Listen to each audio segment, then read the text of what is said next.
Emancipation Day is of great historical significance to Jamaica and many other countries across the world that were formerly part of the British Empire. Plantation slavery came to an end at midnight on July 31st, 1838, and so the 1st of August is the anniversary of the day when slavery ended.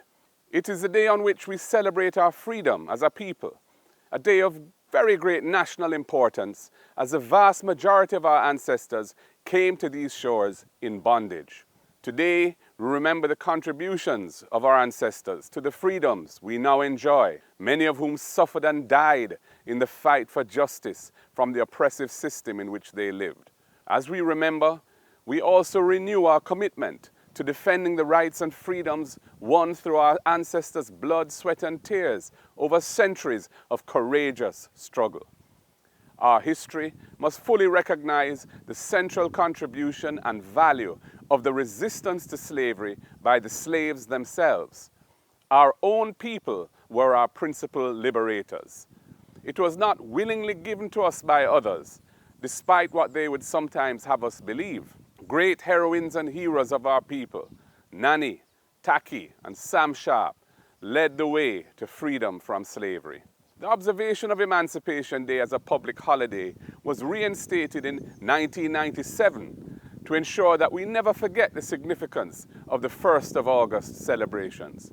I continue to believe in the power of that observance. It is distinct from and as significant as the 6th of August, when we celebrate the anniversary of our political independence. When the 311,000 former slaves left the plantations 184 years ago as free men and women, they received no compensation for their and their foreparents' unpaid labor and abuse. This underscores the justice of the claim for reparations, a process that has received bipartisan support from successive governments for over a decade and is being pursued through the National Commission on Reparations and at the regional level by the CARICOM Reparations Commission. As Dr. Martin Luther King reminded us, the arc of the moral universe is long, but it bends towards justice.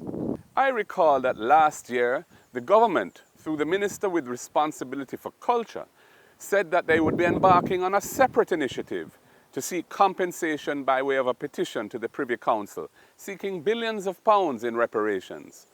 The country has not been told anything more of this since that announcement and would like to know the present status of that petition. In addition to the outstanding claim for reparations, land remains an unresolved issue in Jamaica.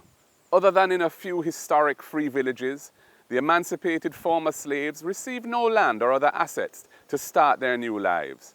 And even today, many hundreds of thousands of Jamaicans continue to live in informal settlements without security of land tenure or adequate supporting infrastructure.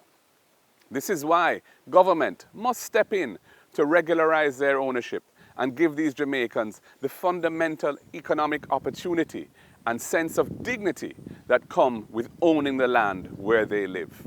Slavery was an exploitative system rooted in violence. Violent crime continues to sap our national energy, driving high levels of fear and dimming the flame of hope in our people. It is preventing our nation from achieving its full potential.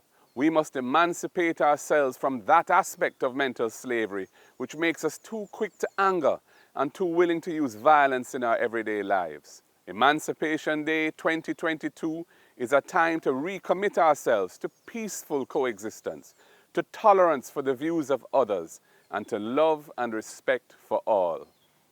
In celebration of the indomitable spirit of our foreparents, who would rather die upon yonder gallows than live in slavery, I wish you a happy Emancipation Day.